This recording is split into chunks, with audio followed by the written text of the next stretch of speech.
Hello students, நாம இன்னைக்கு chapter 4 quadratic equationsலேருந்து ஒரு sum பார்க்க போகிறோம். speed of stream கண்டுபிடிக்கிற sum. இது book sum கிடையாது, extra question, board examsல இந்த category அடிக்கடி கேட்டிருக்காங்க. Let's read the question first. The motorboat whose speed is 18 km per hour in still water takes 1 hour more to go upstream than return to the same spot. Find the speed of stream and total time of journey. First இந்த கொஷினை நல்லா understand பண்ணிக்கோங்க. ஒரு boat still வாட்டரில் இருக்கும்போது அதோட speed 18 km per hour அப்படின்னு சொல்லியிருக்காங்க. இதுவே ஸ்ட்ரீமை எதிர்த்து ஆப்போசிட்டாக போகும்போது ஸ்ட்ரீமோட ஸ்பீடு என்னவோ அந்த அளவுக்கு போட்டோட ஸ்பீடு குறையும். அதே மாதிரி டவுன் ஸ்ட்ரீம் வரும்போது ஸ்ட்ரீமோட ஸ்பீடு என்னவோ அந்த அளவு போட்டோட ஸ்பீடு கூடும். லைக் நம்ம எதிர்காற்றுல சைக்கிள் ஓட்டிகிட்டு போகிற மாதிரி நம்ம ஓட்டிகிட்டு போகிற ஸ்பீடு வந்து காற்று எந்த ஸ்பீடில் அடிக்குதோ எதிர்காத்தாக இருந்தால் அந்தளவு நம்மளுடைய ஸ்பீடு குறையும். அதே மாதிரி நம்ம காற்று தள்ளுச்சு அப்படின்னா காற்றோட வேகம் எவ்வளவோ அந்த ஸ்பீடு எவ்வளவோ அந்தளவு நமக்கு ஓட்ட ஈஸியாக இருக்கும். ஸோ அந்த காற்று தள்ளும் இல்லையா, அந்தளவு ஸ்பீடு கூடும். ஸோ இதே மாதிரி தான் இந்த போட்டுக்கும் நடக்கும். இப்போ கொடுத்துருக்கிற கொஷினை நம்ம கிவன் எழுதிட்டு எப்படி இந்த சம் போடுறது அப்படின்னு சொல்லி பார்க்கலாம். So given that speed of boat in still water is 18 km per hour எடுத்து எழுதிட்டேன். ஸ்பீட் ஆஃப் ஸ்ட்ரீம் நமக்கு தெரியாது, அதுதான் நம்ம கண்டுபிடிக்கணும். ஸோ அதை x km per hour அப்படின்னு வச்சுருக்கேன். And speed of boat in upstream, நான் சொன்ன மாதிரி போட்டோட ஸ்பீட்லேருந்து ஸ்பீட் ஆஃப் ஸ்ட்ரீம் எவ்வளவோ எக்ஸ் அந்த அளவு குறையும். அதே மாதிரி டவுன் ஸ்ட்ரீம் போகும்போது ஸ்பீட் ஆஃப் ஸ்ட்ரீம் எவ்வளவோ அந்தளவு இன்க்ரீஸ் ஆகும். ஸோ இது 18 - x அப்ஸ்ட்ரீமில், 18 + x டவுன் ஸ்ட்ரீமில். இது ஸ்பீட் ஆஃப் போட். இந்த இடத்துல நீங்கள் x - 18 அப்படின்னு போட்டுறவே கூடாது. ஏன்னா நமக்கு குறையிறது கூடுறது எல்லாமே போட்டோட ஸ்பீடு தான், ஸ்ட்ரீமோட ஸ்பீடுக்கு எந்த சேஞ்சுமே இருக்காது. ஸோ டிஸ்டன்ஸ் கொடுத்துருக்காங்க 24 km. Time is equal to distance by speed. இந்த ஃபார்முலா நம்ம யூஸ்வலாக 10th போட்டுகிட்டே இருப்போம் இல்லையா, அந்த ஃபார்முலாவில் தான் இப்போ நம்ம சப்ஸ்டியூட் பண்ணுறோம். So time taken by the boat to go upstream TU அப்படின்னு சொல்லி வச்சுருக்கேன். 24 km டிஸ்டன்ஸ் நமக்கு கொடுத்துருக்காங்க. ஸ்பீடு நம்ம அப்ஸ்ட்ரீமுக்கு என்ன வச்சுருக்கோம், speed of boat is 18 - x. So அதே மாதிரி time taken by the boat for downstream, அதே சேம் டிஸ்டன்ஸ் 24 km, இதே ஃபார்முலாவில் தான் சப்ஸ்டியூட் பண்ணுறேன். பட் டவுன் ஸ்ட்ரீமில் வேறு ஸ்பீடு இருக்குது, அதனால் அப் ஸ்ட்ரீமுக்கு தனியாக டவுன் ஸ்ட்ரீமுக்கு தனியாக டைம் சேஞ்ச் ஆகும் இல்லையா, அதனால் இந்த மாதிரி நம்ம எழுதியிருக்கோம். இப்போ நம்ம கிவன் கண்டிஷனுக்கு வரலாம். என்ன சொல்லியிருந்தாங்க கொஷினில் அப்படின்னா, அப் ஸ்ட்ரீம் போகிறதுக்கு டவுன் ஸ்ட்ரீம் போகிறத விட 1 hour கூட ஆகும். பிகாஸ் நமக்கு ஸ்ட்ரீம் எதிர்க்குது இல்லையா, அதனால் போட்டோட ஸ்பீடு குறையுது. அப்போ ஸ்பீடு குறைஞ்சா ஆட்டோமேட்டிக்காக நமக்கு டைம் கூட தான் செய்யும். ஸோ அப்ஸ்ட்ரீம் போகிறதுக்கு டவுன் ஸ்ட்ரீம் போகிறத விட 1 hour கூட ஆகுது. அதை தான் நான் எடுத்து எழுத போகிறேன். So time taken by the boat to go upstream, அது டவுன் ஸ்ட்ரீம் போகிறத விட 1 hour கூட இருக்குது. அப்போ டவுன் ஸ்ட்ரீம் போகிற டைம் ப்ளஸ் 1 hour. இப்படி தான் நம்ம கிவன் கண்டிஷனை கொடுத்து நம்ம எடுத்து எழுத முடியும். ஸோ இப்போ time taken by the boat for upstream இருக்கு இல்லையா, 24/18 - x, அதை சப்ஸ்டியூட் பண்ணிக்கலாம்.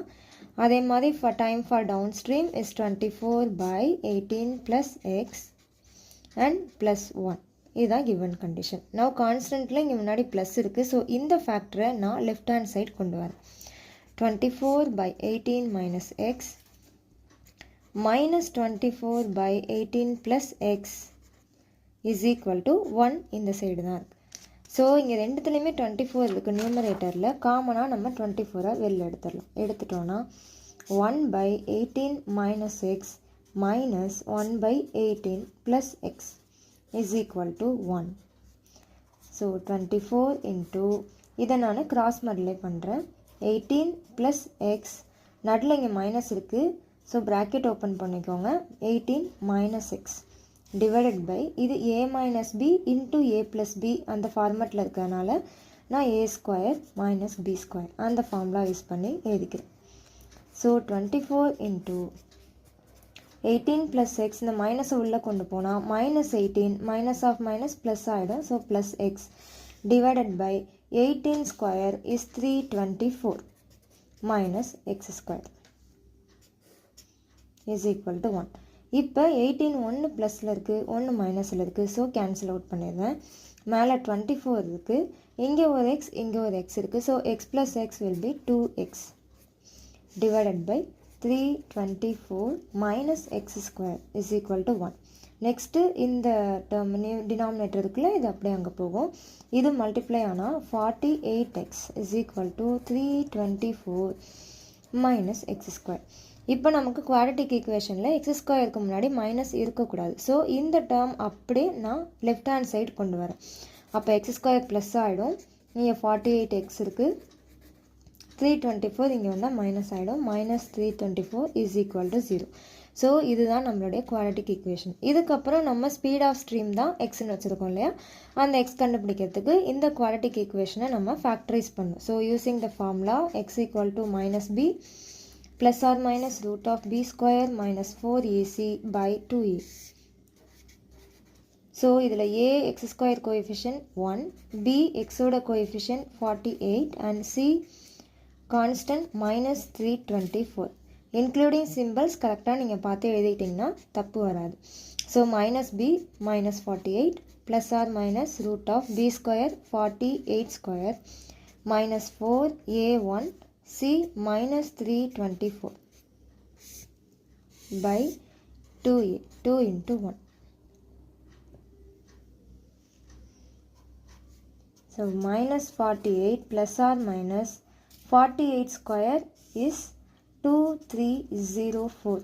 அப்புறம் ரெண்டு மைனஸ் இருக்குல்ல, இங்கே ஒரு மைனஸ், இங்கே ஒரு மைனஸ். ஸோ ரெண்டு மைனஸும் சேர்ந்தால் இங்கே ப்ளஸ் ஆகிடும். Then 4 into 324, அது 1296 divided by 2 into 1 is 2. So minus 48 plus or minus இது ரெண்டும் ஆட் ஆகும்போது நமக்கு 3600 கிடைக்கும் by 2. So minus 48 plus or minus 3600 நம்ம ரூட் எடுத்தோம் அப்படின்னா ஸ்கொயர் ரூட் வந்து 60 கிடைக்கும் by 2.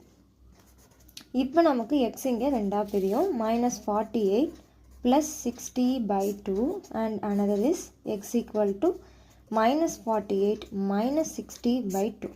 இங்கே நமக்கு ரெண்டும் ஆட் ஆகி ஒரு நெகட்டிவ் நம்பர் தான் வரும்.